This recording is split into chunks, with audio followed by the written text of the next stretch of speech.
Alhamdulillahi Rabbil Alamin, wa afdalus salati wa atammahu taslim ala al-habib syafi sayyidina Muhammad wa ala alihi wa sahbihi ajma'in.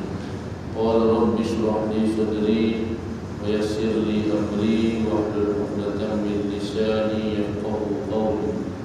Subhanaka la ilma lana illa ma 'allamtana innaka antal alimul hakim. ولا حول ولا قوة إلا بالله العلي العظيم. اللهم فقهنا في الدين وعلمنا التأويل. اللهم افتح علينا فتوح العارفين منك يا أرحم الراحمين.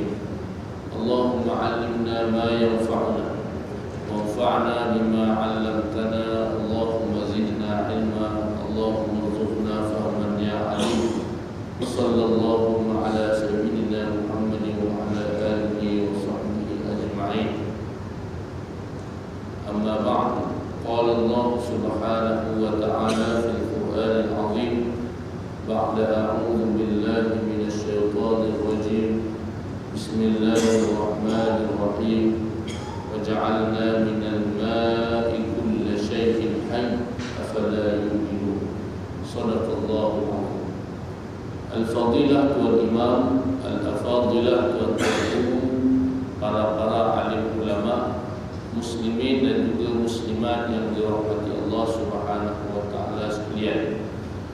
Alhamdulillah, pertama-tamanya dan selama-lamanya marilah kita sama-sama memanjatkan setinggi-tinggi rasa syukur kehadrat Allah Subhanahu wa taala kerana pada pagi yang berbahagia ini, seusai kita sama-sama menunaikan solat fardu subuh secara berjamaah, kita terus berada di dalam rumah Allah Subhanahu wa taala. Kita beriktikaf dan kita berada di dalam majlis ilmu, yang mana di dalamnya mudah-mudahan kita sama-sama membincangkan ayat-ayat suci Al-Quranul Karim dan juga membincangkan hadis-hadis baginda Rasul sallallahu alaihi wasallam, yang mudah-mudahan Allah Subhanahu wa taala menambahkan iman dan juga ketakwaan kita kepada Allah Subhanahu wa taala, dan mudah-mudahan majlis kita pada pagi yang berbahagia ini ianya majlis yang diberkati oleh Allah Subhanahu wa taala daripada saat mulanya sehinggalah ke penghujungnya, insya-Allah. Amin ya rabbal alamin. Tuan-tuan muslimin dan juga muslimat yang dirahmati Allah Subhanahu wa taala sekalian, di kesempatan ini juga saya suka untuk mengajak muslimin dan juga muslimat sekalian agar kita mulakan majlis ini dengan bersolawat terlebih dahulu kepada baginda Rasul sallallahu alaihi wasallam. Allahumma shalli ala sayyidina Muhammad.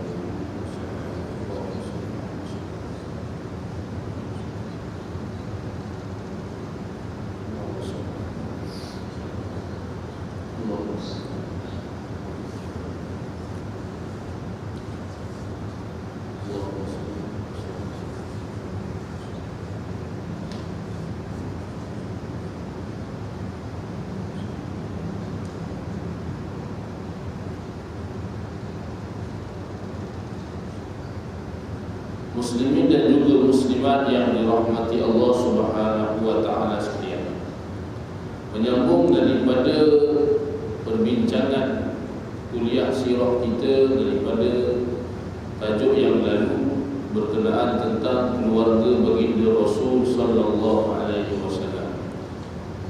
Kita telah membincangkan serba sedikit tentang moyang Nabi sallallahu alaihi wasallam, Hashim. Pernah kita juga membincangkan serba sedikit berkenaan tentang datuk Nabi sallallahu alaihi wasallam, iaitulah Abdul Muttalib, yang mana Abdul Muttalib ni nama sebenarnya ialah Syaibah, yang mana Syaibah ni bermaksud uban, kerana bila mana lahir sahaja Abdul Muttalib ini rambutnya beruban, terus diberikan namanya sebagai Syaibah ataupun nama uban. Tetapi bagaimana boleh dapat nama dengan nama Abdul Muttalib, Iaitulah bila mana pakcik saudaranya, iaitulah Al-Muttalib, bila mana dia mengetahui bahawa bahawasanya Hashim ada meninggalkan zuriat di bumi Madinah Al-Munawwarah ataupun Yasrib. Pada saat ketika itu dia pun bergegas menunggang binatang tunggangannya, terus pergi ke bumi Madinah dan mencari manakah zuriat Hashim.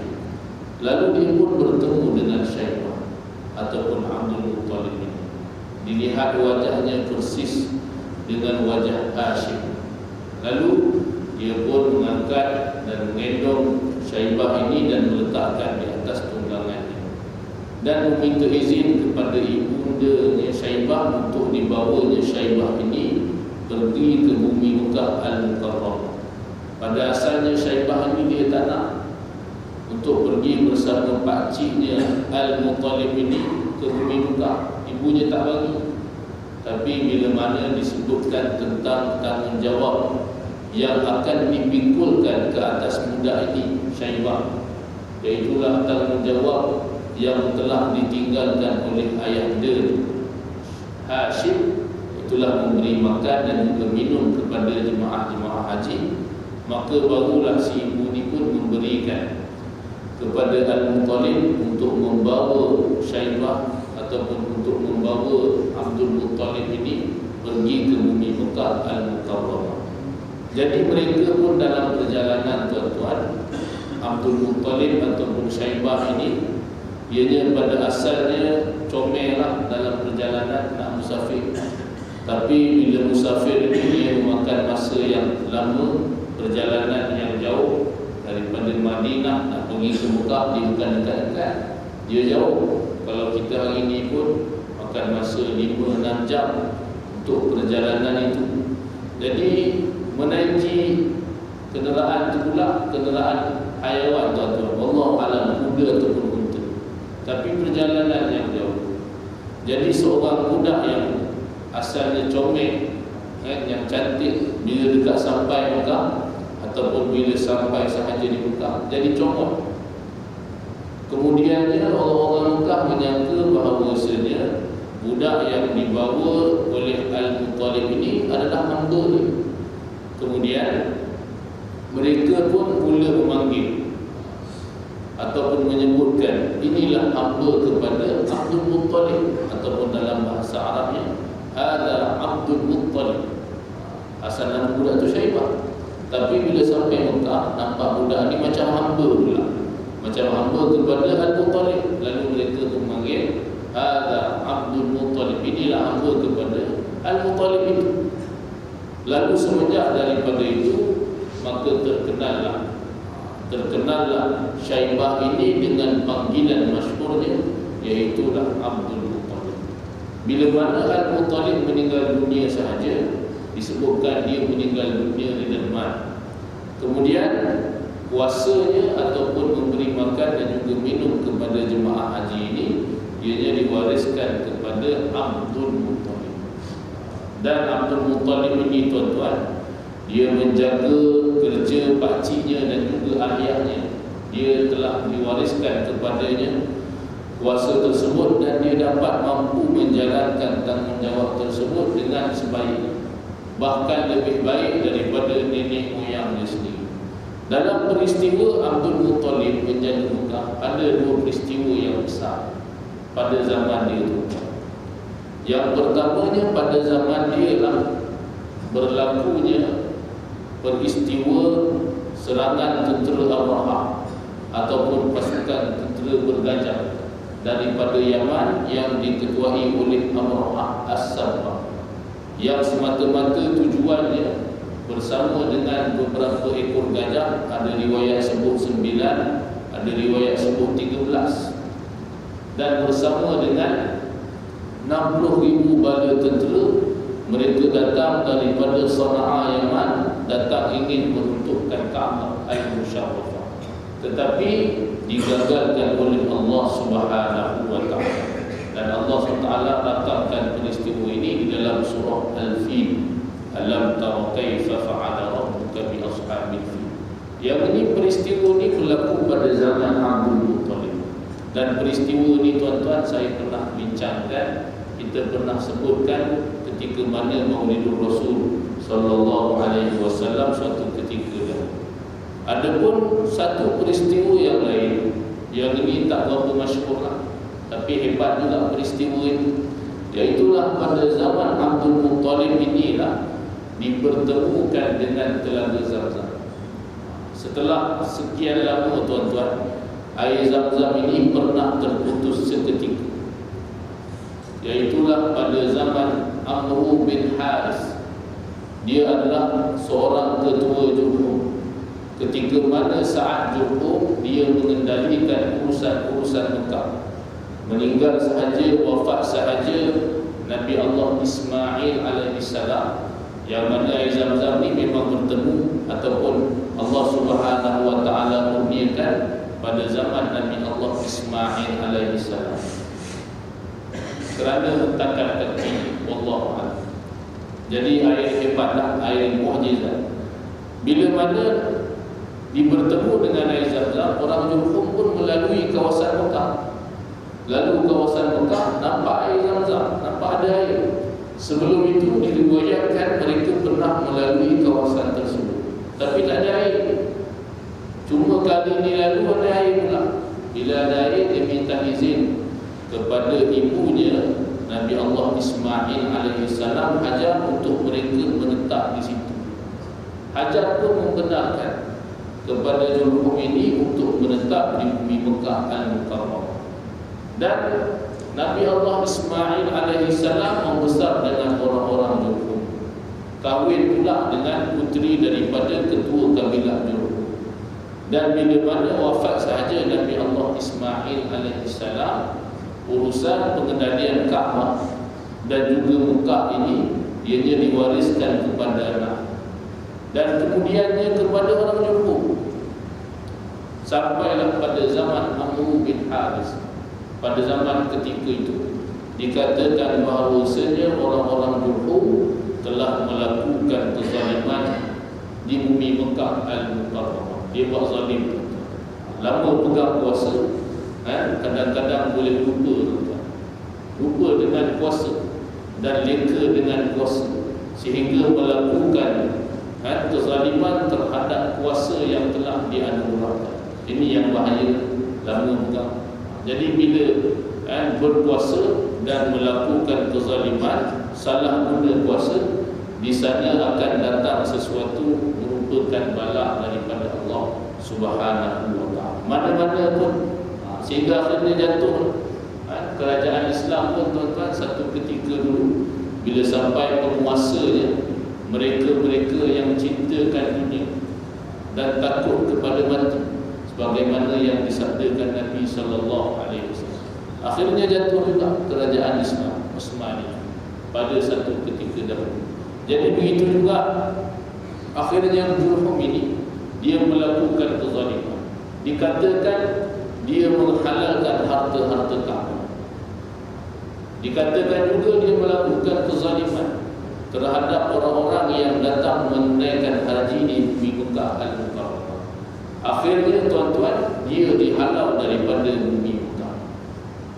Bila mana saat dia dihalau dalam keadaan sedih yang amat, Amr bin Haris ni dia pun pergilah ambil barang-barang Kaabah, harta-harta Kaabah.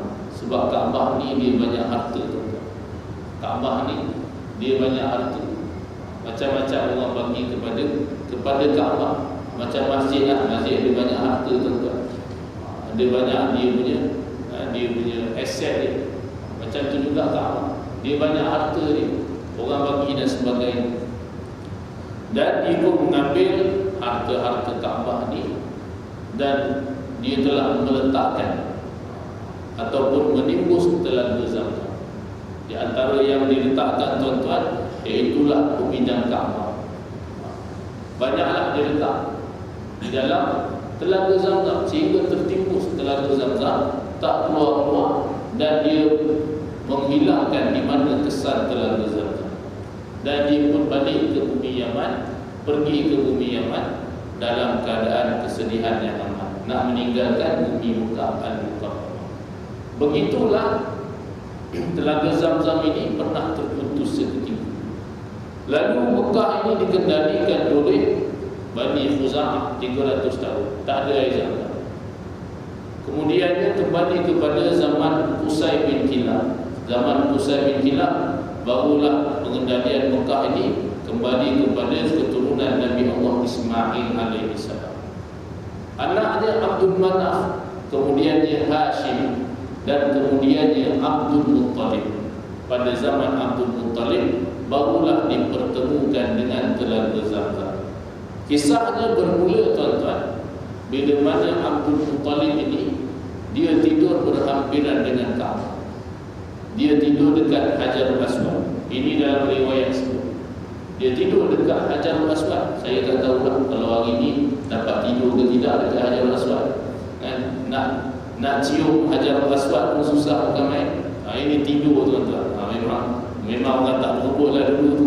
Sekarang ni berebut-rebut. Habisnya Assalamualaikum warahmatullahi. Assalamualaikum warahmatullahi. Yang pertama tu orang dah lagi. Ingatkan dia tahiyat akhir ke dia menyumat kesetku ni Arab-Arab kan. Lepas Assalamualaikum warahmatullahi pertama dah lagi nak cium Hajarul Aswad. Yang ini dia sempat tidur. Wallahu a'lam, mungkin ramai yang tak cium masa tu. Abdul Muttalib dia tidur di Hajarul Aswad. Dia bermimpi didatangi oleh seorang yang memerintahkan kepadanya untuk menggali Telaga Zam-Zam. Ibnu Ishaq meriwayatkan kisah tersebut, tuan-tuan, menceritakan secara detail saat ini diceritakan oleh Abdul Muttalib. Saat dia tidur di Hajarul Aswad, tiba-tiba datang seseorang kepadanya, kemudian berkata kepadanya, "Ganilah Taibah." Lalu Abdul Muttalib bertanya, "Apa itu Taibah?" Kemudian orang itu berhilang. Lalu pada hari yang seterusnya dia tidur lagi. Datang pula orang yang sama bagi tahukan kepadanya. Dikatakan kepadanya, "Ganilah Barrah." Aku bertanya, "Apa Barrah itu?" Orang tersebut langsung pergi. Kemudian esoknya dia tidur lagi di tempat yang sama. Orang yang sama juga datang kepadanya, katakan, "Ganilah Maghmunah." Aku bertanya, "Apa itu Al-Maghmunah?" Orang itu menghilang. 3 kali hilang. Tidur untuk kali yang seterusnya, orang yang sama datang lagi. Maknanya, tuan-tuan muslimin dan juga muslimat, lebih daripada 3 kali datang nak memberitahukan untuk supaya dia menggali Telaga Zam-Zam. Hari yang keempat, orang yang sama pun datang kepada dia, memberitahukan kepada dia, "Galilah Zam-Zam." Lalu Abdul Muttalib bertanya, "Apa itu Zam-Zam?" Orang tersebut berkata, "Air Zam-Zam, air yang tidak pernah habis, air yang melimpah dan memberi minum kepada jemaah haji yang agung itu." Dan orang ini juga, tuan-tuan, dalam mimpi dia memberitahukan kepada Abdul Muttalib di mana tempat air Zam-Zam itu berada. Dia ada dekat sekitar Kaabah tu, di mana dipertemukan dengan Nabi Allah Ismail alaihi salam. Itu memang sekitar Kaabah. Saat Hajar mencari orang ataupun mencari air ketika mana daripada Safa dan juga Marwah, memang dekat situ je. Cuma tak tahu mana tempat. Setelah ditembuskan oleh Amr bin Haris dan meninggalkan tempat kesan, dikatakan orang ini memberitahu tempat tersebut iaitulah terletak di galian burung gagak hitam dan juga di rumah semut. Kalau ada burung gagak hitam yang mematuk-matuk dan tempat itu adalah rumah semut, maka itulah tempat. Abdul Muttalib pun, tuan-tuan, pada keesokan harinya dia mencari tempat tersebut. Kawasan itu juga tak jauh mana, kawasan itu juga. Lalu dia melihat gagak yang mematuk-matuk ataupun di rumah semut. Dia pun terus menggali. Dia gali punya gali, tuan-tuan. Orang Quraisy melihat dia menggali. Kebetulan pula tempat yang dia gali itu, tempat yang dikatakan dia nak mencari telaga Zam-Zam itu, adalah tempat di mana diletakkan berhala Isaf dan juga Na'ilah. Di atas tu berhala Isaf dan juga Na'ilah, tempat suci kepada orang Quraisy. Kerana di tempat itu adalah di mana orang-orang musyrikin pada saat ketika itu adalah tempat untuk mereka menyembelih binatang kurban untuk berhala-berhala. Ada tempat khas. Kalau nak sembelih berhala, sembelih binatang atas nama berhala, ada tempat khas. Tempatnya di mana tempat berhala Isaf dan juga Na'ilah ditempatkan. Isaf Na'ilah ni, tuan-tuan, ada kisah juga, iaitulah dua orang, seorang perempuan dan juga lelaki. Isaf ni, kalau tak silap saya, dia lelaki, Na'ilah ni perempuan. Dia berzina di dalam Kaabah dan kemudiannya akhirnya menjadi batu. Kemudian dia dijadikan berhala. Dia jadi batu, jadi berhala. Wallahu. Jadi tempat itu dijadikan tempat orang-orang Quraisy ini menyembelih binatang kurban, tempat suci. Bila Abdul Muttalib menggali tempat tersebut, orang-orang semua marah. Termasuk orang Quraisy marah. Apa pergi gali ini? Sehingga keadaan tergugat Abdul Muttalib. Dan Abdul Muttalib menyuruh kepada puteranya Al-Haris. Pada saat ketika itu puteranya cuma seorang yang Al-Haris. Dia bagi tahu kepada anaknya Al-Haris supaya jaga ni semua ni, jaga orang-orang semua ni daripada mengapa-apakan. Dia nak terus gali. Abdul Muttalib nak terus gali, jaga orang lain, jangan dia mengapa-apakan tugasan aku. Al-Haris pun jaga, Abdul Muttalib dia terus menggali. Gali punya gali sampailah dia bertemu dengan harta-harta jumbo. Nampak satu persatu, tuan-tuan. Ada riwayat sebut pedang, ada riwayat sebut macam-macam. Harta Kaabah, harta jumbo, lama, kan? Jadi tuan-tuan muslimin dan juga muslimat yang dirahmati Allah SWT sekalian, bila nampak harta, kan, orang-orang yang marah tadi itu tiba-tiba masing-masing mereka nak pula bahagian daripada harta tersebut. Yang tadi dia marah, ramai, apa pergi gali tempat ni, apa kamu lepas suci dan sebagainya, nampak harta, kami pun nak harta ni. Sudah, kan? Inilah masalahnya, tuan-tuan, bila sebut tentang harta. Jadi dia pun nak juga harta tu. Lalu Abdul Muttalib gali sehingga bertemu dengan telaga Zam-Zam. Allah, jumpa dengan air Zam-Zam. Mereka pun nak juga tentang hal ataupun tanggungjawab untuk mengendalikan Zam-Zam. Nak juga air Zam-Zam tu, nak berpuasa dengan air Zam-Zam. Kami juga keturunan Nabi Allah Ismail AS. Kami juga ada hak untuk mengendalikan telaga Zam-Zam. Abdul Muttalib kata telaga Zam-Zam ini adalah semata-mata ianya dipertanggungjawabkan ke atas. Mereka tak puas hati, tuan-tuan. Tak puas hati. Lalu Abdul Muttalib kata kepada mereka, carilah seorang untuk mendamaikan di antara kita. Seseorang yang boleh menjadi hakim di antara kita. Pilihlah siapa yang kamu nak, supaya dia mengadili di antara kita dengan seadil-adil. Lalu orang Quraisy pun kata, okey, ada di sana seorang dukun wanita daripada Bani Sa'ad, Huzain, kita pergi kepada dia. Jadi tuan-tuan, Abdul Muttalib pun bersetuju. Okeylah, tak apa, kita pergi ke dia, kita cari keputusan yang terbaik. Jadi diriwayatkan, tuan-tuan, mereka dalam perjalanan pergi ke sana, padang Sahara, padang pasir. Dan padang pasir ni, tuan-tuan, keadaannya panas terik, kering kotak, macam-macam. Keadaan yang panas terik itu, Yang amat dahsyat itu tuan-tuan, orang-orang yang mereka di dalam perjalanan nak bertemu dengan rukun wanita ini, tiba-tiba bekalan habis bekalan minuman. Yang seorang ni pun minta kepada orang lain, dia kata ada lah, tapi untuk dia sendiri, untuk aku sendiri pun, ini je yang tinggal. Perjalanan masih jauh. Yang seorang tu tersangat haus. Dahsyat tadi. Situasinya amat tegang. Masing-masing bekalan dah habis. Nak cari mana tak tahu. Masa ketika itu, lalu mereka pun minta pandangan kepada Abdul Muttalib. Macam mana ni? Keadaan teruk sangat ni, nak patah balik mungkin tak sempat. Mungkin ada yang mati.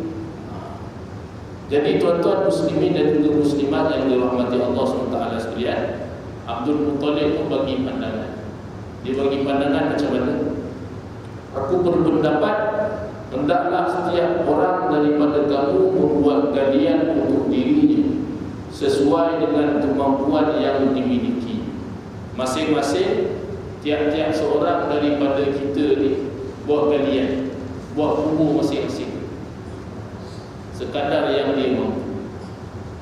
Jika ada yang meninggal dunia, maka sahabat-sahabatnya mendorongnya ke dalam lubang galian.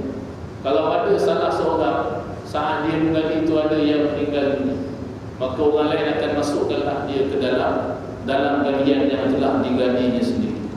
Dikatakan hingga tinggal satu orang di antara kita, kerana kehilangan satu orang itu lebih ringan mudaratnya daripada kehilangan semua rombongan. Jadi tuan-tuan muslimin juga muslimat sekalian, pandangan Abdul Muttalib ni mereka terima untuk supaya digali. Maknanya dah tak ada apa yang mampu nak dilakukan dah. Tinggal gali kubur sendiri. Jadi mereka pun menggali. Tengah-tengah gali itu tuan-tuan, Abdul Muttalib dia merasa sesuatu tak sesuai pula. Gali-gali kubur sendiri, maknanya berserah. Berserah maknanya tidak ada harapan lagi. Jadi tuan-tuan muslimin dan muslimat sekalian, Abdul Muttalib menyebut, demi Allah, sesungguhnya menjatuhkan diri kepada kematian seperti ini dan tidak berjalan di muka bumi serta tidak berusaha untuk diri sendiri adalah sebuah kelemahan.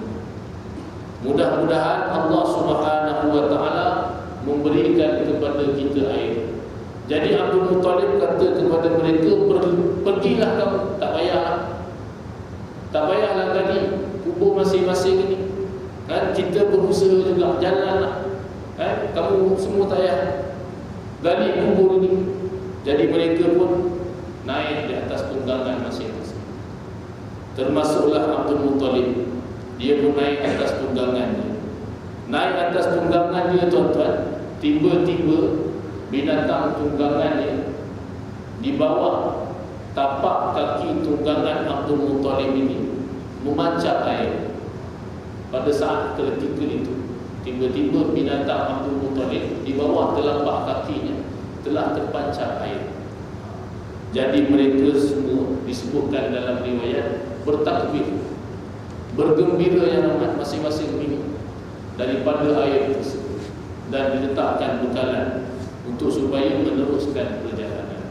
Orang-orang Quraisy yang lain yang mana mereka ini bertelagah dalam urusan air Zam-Zam dengan Abdul Muttalib, Abdul Muttalib panggil juga mereka ke sini minum air bersama-sama. Jadi orang ni pun pergi tuan-tuan, mereka minum. Maknanya hilanglah kepayahan mereka pada saat ketika itu di tengah-tengah padang Sahara. Dan akhirnya mereka pun menyatakan kepada Abdul Muttalib, demi Allah, persoalan ini engkau menang atas kami. Tentang hal air Zam-Zam ini, Allah SWT telah menunjukkan buktinya bahawasanya engkau lah yang bertanggungjawab di atas telaga Zam-Zam. Jadi disebutkan, wahai Abdul Muttalib, demi Allah kami tidak melawanmu dalam perkara telaga Zam-Zam buat selama-lamanya. Jadi tuan-tuan muslimin dan juga muslimat, yang dirahmati dan dikasihi Allah Subhanahu wa ta'ala sekalian. Jadi semenjak daripada itu Abdul Muttalib pun dia memberi minum kepada jemaah-jemaah haji.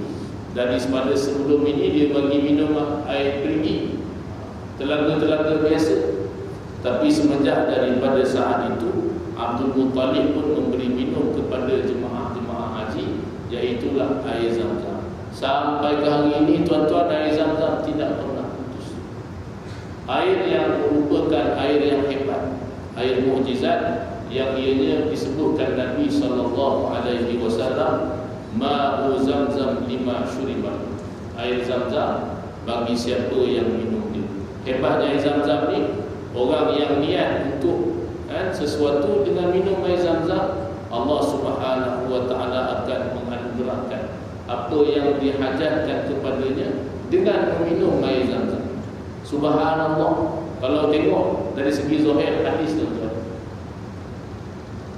mungkin kita boleh maksud dalam hadis ini, kalau ada orang itu berhajat sesuatu, mudah-mudahan diberikan kesembuhan daripada penyakit, insya-Allah Tuhan akan sembuhkan. Sebab dia minum jenis minuman. Jadi mudah-mudahan dengan minum air ini Allah SWT sembuhkan penyakit. Dan juga mudah-mudahan Allah SWT memberikan hajat-hajat sebagaimana hajat yang disebutkan dalam doa Nabi SAW. Allahumma inni as'aluka imanan kamil wa ilman nafi'a wa shifaan min kulli da'. Ini doa ni, iaitulah doa khusus minum air Zam-Zam. Maksudnya, ya Allah, ya Tuhanku, aku mohon kepadamu ya Allah iman yang sempurna, ilmu yang manfaat, dan juga kesembuhan daripada penyakit. Ini hajat-hajat saat minum air Zam-Zam. Adapun ada sesuatu, tuan-tuan, yang ini diceritakan oleh jemaah Allah, sesuatu yang lain daripada kotaknya, tuan-tuan. Suatu yang ajaib lah kita sebut, daripada cerita dia disebut macam mana, tuan-tuan. Iaitulah dia minum air Zam-Zam ni, hajatnya apa? Hajatnya nak mencari jemaah yang hilang pada ketika itu. Pelik tu kan? Biasa kita kalau cari jemaah ni tak pernah lagi dengar pasal air Zam-Zam.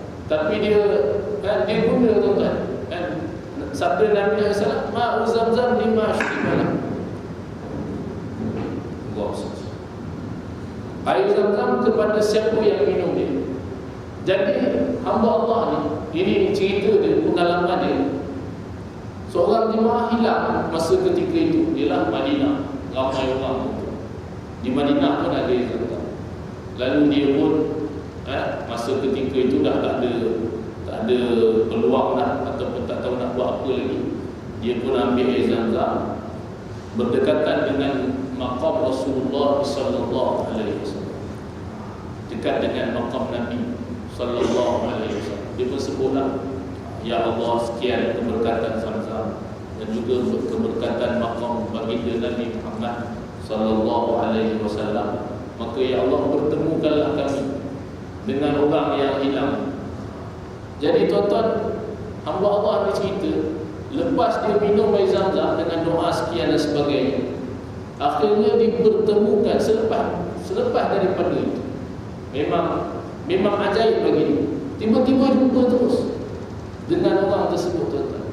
Nak kata betapa hebatnya kuasa Allah Subhanahu wa ta'ala, betapa hebatnya hadis yang disebutkan oleh baginda Rasul sallallahu alaihi wasallam. Ianya daripada luar kotak, tuan-tuan. Ianya sebagaimana yang Allah Subhanahu wa ta'ala kehendaki. Disebutkan dalam hadis Nabi SAW, kemuliaan air Zam-Zam ini, ma'u Zam-Zam lima syuriban. Air Zam-Zam bagi siapa yang minum dia. Tuan-tuan muslimin dan juga muslimat yang dirahmati dan dikasihi oleh Allah Subhanahu wa ta'ala sekalian, Abdul Muttalib bila mana telah dipertanggungjawabkan kepada dia untuk mengendalikan hal-hal urusan telaga Zam-Zam, dia pun bernazar. Dia bernazar kerana melihat orang-orang Quraisy pada ketika itu telah mengganggu-gugat dalam urusan telaga Zam-Zam. Jadi melihatkan tuan-tuan, masa ketika itu cuma ada anak lelaki seorang saja. Ada anak lelaki seorang saja pada ketika itu. Dan akhirnya dia pun bernazar, kalaulah dikurniakan 10 orang anak lelaki, nescaya dia akan sembelih.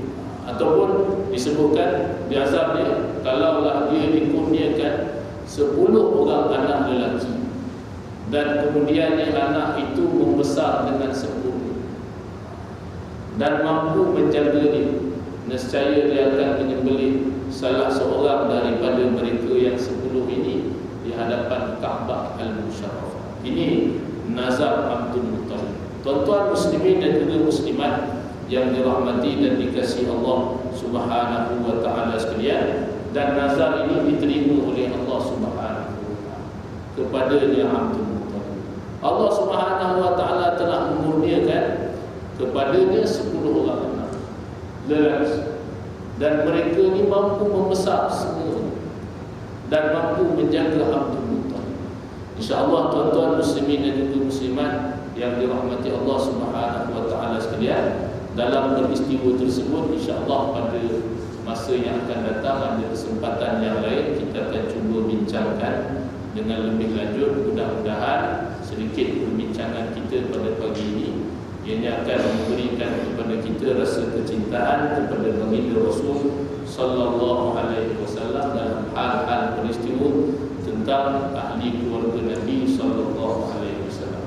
Saya kira cukuplah setakat itu saja untuk bagi yang berbahagia ini, dan insyaAllah mudah-mudahan ada kesempatan lain kita akan cuba sambung dengan lebih lanjut peristiwa-peristiwa tentang hal keluarga Nabi SAW, termasuklah baginda Nabi Muhammad SAW ini yang baik daripada Allah Subhanahu wa taala, yang kurang yang lemah adalah kelemahan daripada diri saya sendiri. Kurang lebih mohon maaf tuan-tuan muslimin dan juga muslimat sekalian. Pada kesempatan ini suka saya mengeluarkan kami di Ma'had Tahfiz Darul Furqan. Itulah madrasah yang saya mengajar sekarang ini tuan-tuan. Bagi cawangan kami hari ini di Sepang, alhamdulillah sedang proses melaksanakan ataupun membina surau untuk pelajar-pelajar kami di sana, untuk supaya mereka ini ada kemudahan surau, tempat mereka beribadah, solat, tempat mereka mengaji Quran dan sebagainya di situ. Kami sedang merancang ataupun sudah pun mengasaskan tapaknya untuk membina surau tersebut. Lama dah projek ni tuan-tuan, tapi maklumlah apa yang selama diusahakan selama ini, jadi dapat mampu buat yang setakat ada. Sebab tanah di sana tanah gambut, jadi dia kena tambah dulu dan sebagainya. Sekarang ni alhamdulillah urusan menambah semua dah selesai. Sekarang ni sudah mulanya tapak-tapak asas. Jadi tuan-tuan untuk meneruskan yang seterusnya, jadi kita mulakan semula untuk pembinaannya. Jadi insyaAllah bersama saya bawakan pamphlet untuk sedikit maklumat tentang hal sekolah kami. Alhamdulillah untuk saat hari ini kita ada lebih kurang 2 cawangan. Pertamanya di Sepang sana, alhamdulillah sekitar pelajarnya 60 orang. Yang keduanya di Kemboja tuan-tuan, pun ada juga cawangan kan, sekitar pelajarnya 30 orang. Yang di Kemboja ni disponsor penuh oleh madrasah tahfiz yang berpusat di Kuala Lumpur ni, alhamdulillah. Sebab orang Kemboja memang mereka tak mampu nak bayar iuran. Jadi yang di Kuala Lumpur ni yang support apa yang ada di Kemboja. Sebulan lebih kurang 1,500 pelajar, 30 orang. 30 orang tuan, sebulan 1,500. Memang pelik juga. Dia punya anggaran, tapi cukup untuk menampung pelajar-pelajar di Kemboja itu. Jadi mudah-mudahan sedikit usaha daripada pihak Tahfiz Darul Furqan dan sedikit sumbangan daripada tuan-tuan, ianya memberikan jariah pada jalan Allah Subhanahu wa taala, memberikan insya-Allah di sana jariah kita di atas muka bumi Allah Subhanahu wa taala, sehingga kita mendapat kebahagiaan di dunia dan juga lebih-lebih lagi pada hari akhirat kelak. Setakat itu saja yang baik daripada Allah, Yang kurang dan yang lemah adalah kelemahan daripada diri saya sendiri. Kurang lebih mohon maaf. Aku qauli hadza wa astaghfirullahal azim li wa lakum. Wassalamualaikum warahmatullahi wabarakatuh. Bismillahirrahmanirrahim. Alhamdulillahirabbil alamin. Wa sallallahu ala sayyidina Muhammad wa ala alihi wa sahbihi ajma'in. Allahumma 'allimna ma yanfa'una wanfa'na bima 'allamtana. Allahumma zidna ilma. Allahumma arzuqna fahman ya 'alim. Allahumma arzuqna mutaba'atan nabiy Muhammad sallallahu alaihi wasallam awwalan wa akhiran wa zahiran wa batinan wa fi'lan wa qawlan wa ibadatan wa 'amalan shalihan.